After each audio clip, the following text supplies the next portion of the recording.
안녕하세요. 오늘도 사연살롱을 찾아주셔서 감사합니다. 요즘 뉴스에 나오는 갑질 논란 보면서 뭐 저런 인간들이 다 있나 생각만 했지 그게 제 일이 될 거라고는 생각도 못했어요. 예비 시무의 이중성에 준비하던 결혼을 파혼하게 된 20대 후반 여자입니다. 저는 동네에서 부동산 하던 부모님 덕분에 어릴 때부터 제 이름보다는 최씨 복덕방 둘째라 불렸어요. 저희 부모님은 살면서 제가 본 사람 중에 가장 성실한 사람들이라고 해도 과언이 아닐 정도세요. 매일을 바쁘게 일하시는 분들이었고 그런 부모님의 노력 덕분에 풍족한 학창시절을 보낼 수 있었어요. 비록 어린 시절 부모님과의 추억이 거의 없다는 단점이 있었지만요. 평일, 주말 할 것 없이 바쁘신 부모님이셔서 어린 시절부터 저희 자매는 둘이서 모든 일을 해결해야 했어요. 그 덕분이라고 해야 할까요? 자매 둘의 성격이 누군가에게 의존하기보다는 모든 걸 스스로 해결하려고 하는 자립적인 성격들로 자라게 되었죠. 그렇게 시간이 흘러 대학 졸업반이 된 저는 바로 취업을 하는 것보다 좀 더 넓은 세상을 보고 싶었어요.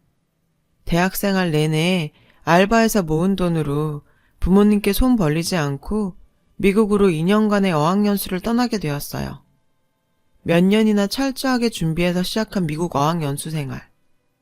그렇게 자립적인 사람이라고 생각했던 제가 나는 그저 부모님 그늘 아래서 편하게 살았구나를 깨닫는 데는 그리 오랜 시간이 걸리지 않았어요. 방 하나 구하는 것부터 어학원 알아보는 것까지 쉬운 일이 하나 없었습니다. 준비했던 돈은 2년간 미국 생활을 하기엔 택도 없었죠.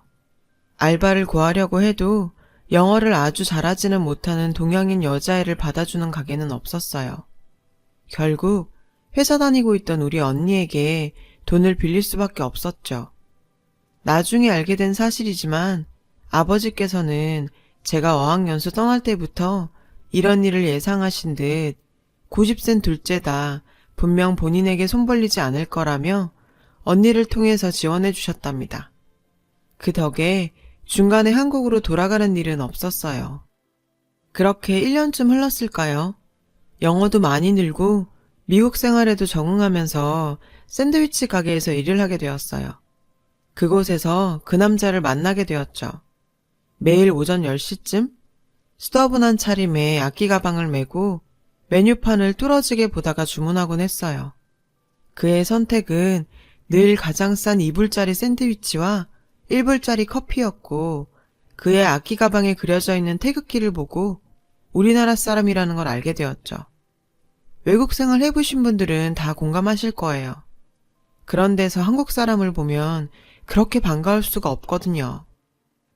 특히 제가 살던 곳이 한국 유학생은 거의 없는 지역이라 한국 사람 마주치는 일이 거의 없었고 제 또래 사람은 더욱이 없었어요.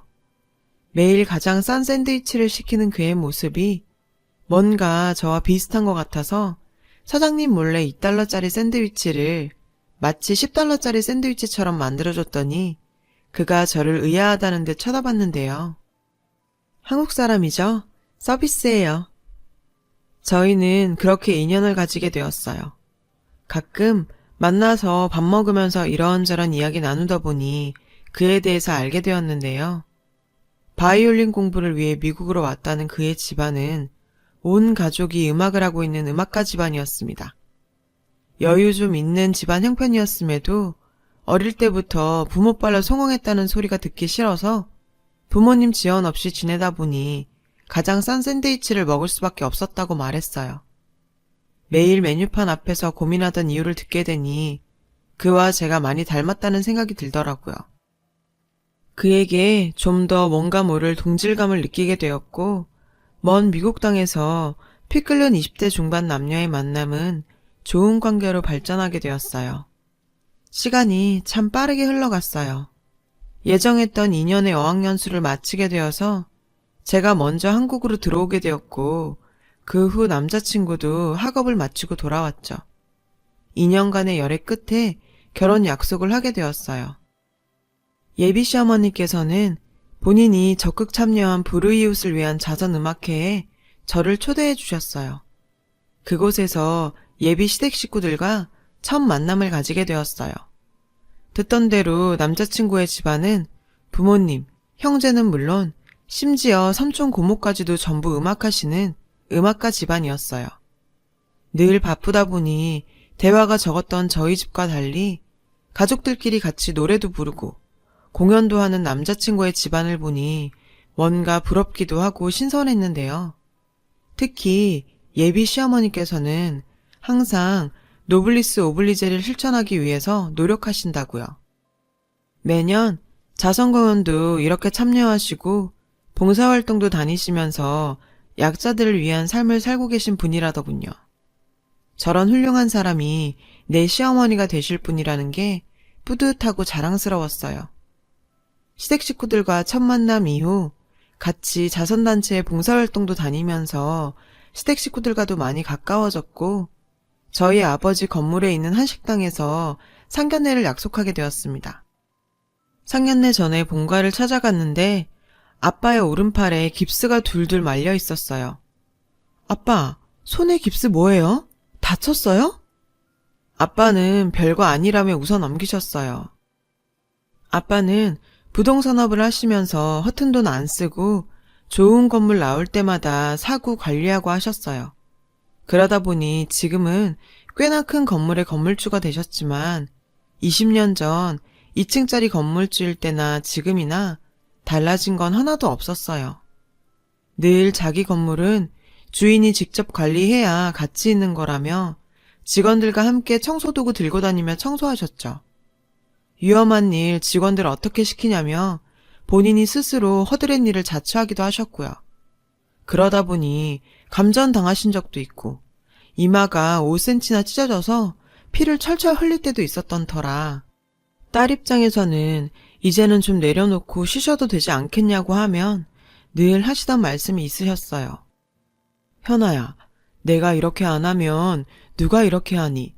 내가 내 건물 스스로 잘 가꿔야 여기 새 들어서 장사하는 분들한테 면이 서지 않겠어? 아빠는 건물에서 일하시는 직원분들이나 세입자분들을 먼저 생각하시는 분이었어요. 그러다 보니 아빠 건물에 한번 자리 잡은 곳은 오랫동안 그곳에서 영업을 했어요. 저도 식당 이모들과 거의 가족처럼 지냈고요. 그러다 보니 제 상견례 장소로 부모님과 10년 넘게 인연을 맺어온 이모님의 가게로 결정한 것도 어찌 보면 당연한 일이었죠. 식당 이모님은 제 상견례는 본인이 책임진다며 음식도 정말 정성껏 준비해준다고 하셔서 상견례 전에 가게를 방문했어요. 이모님께서는 정말 충격적인 이야기를 해주셨죠.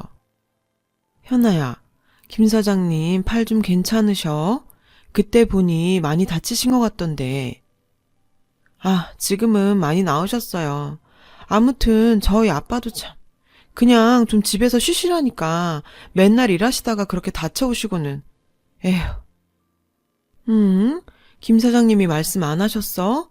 그거 일하다 다친 게 아니고. 이모님의 말씀은 정말 충격적이었는데요.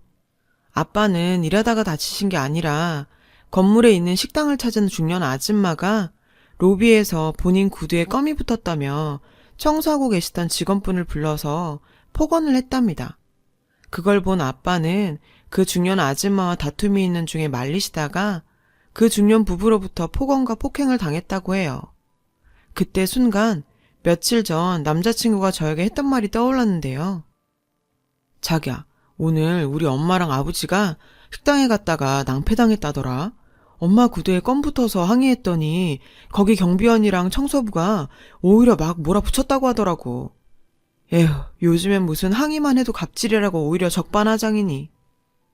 뭔가 불길한 기분이 들어서 당장 로비 CCTV를 확인했어요. 불길한 기분은 단지 기우가 아니었죠. CCTV 속 아빠는 비참하게 갑질당하고 계시던 청소하는 아저씨를 보고 중년 여성을 말리고 계셨고 그 여자가 바로 예비시모였는데요. 예비시모께서는 자신의 구두에 껌이 붙자 경비원을 불러서 폭언을 쏟아부었어요. 그걸 본 아빠는 말리는 과정에서 예비 시모의 어깨를 잡게 되었고, 그걸 가지고 예비 시모는 본인이 폭행을 당했다고 난리가 났더라고요. 버러지 같은 청소부가 누구 몸에 손을 대냐며 폭언을 했고, 예비 시아버지께서는 아빠를 내동댕이 치는 장면이었어요.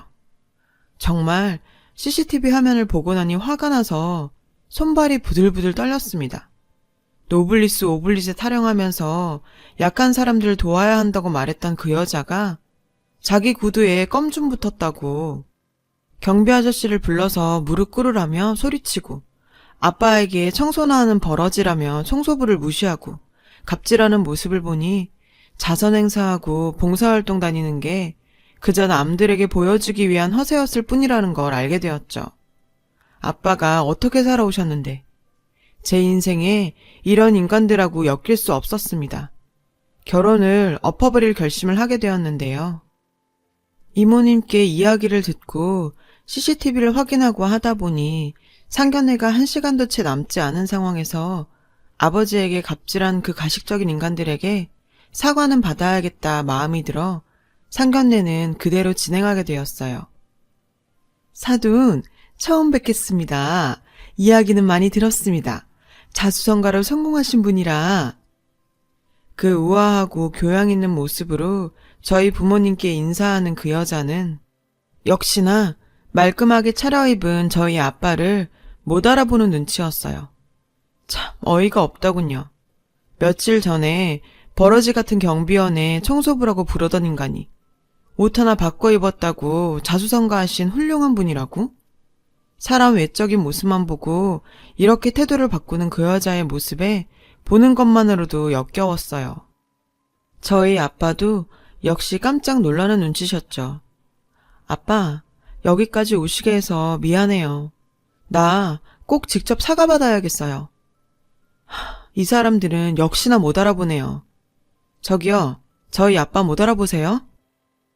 응? 아가야, 그게 무슨 소리니? 사돈, 뵌 적이 있던가요? 어디 골프장? 백화점?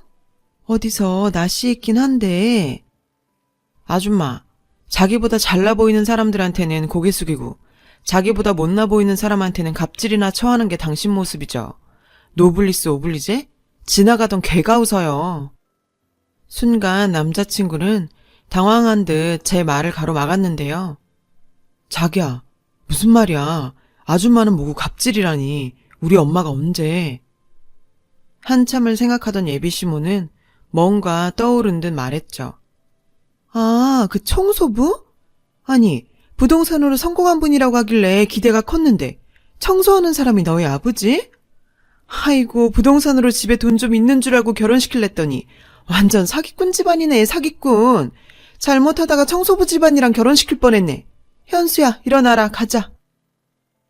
아줌마, 이 결혼은 당신이 없는 게 아니라 내가 없는 거예요. 며칠 전에 이 건물에서 그 난리 핀 거 아니었어요? 머리가 있으면 생각을 좀 해보세요. 부동산으로 성공하신 분이 왜 여기서 청소를 하고 있겠어요? 네?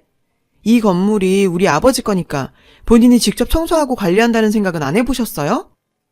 살면서 사람 눈이 그렇게 파르르 떨리는 건 처음 봤어요.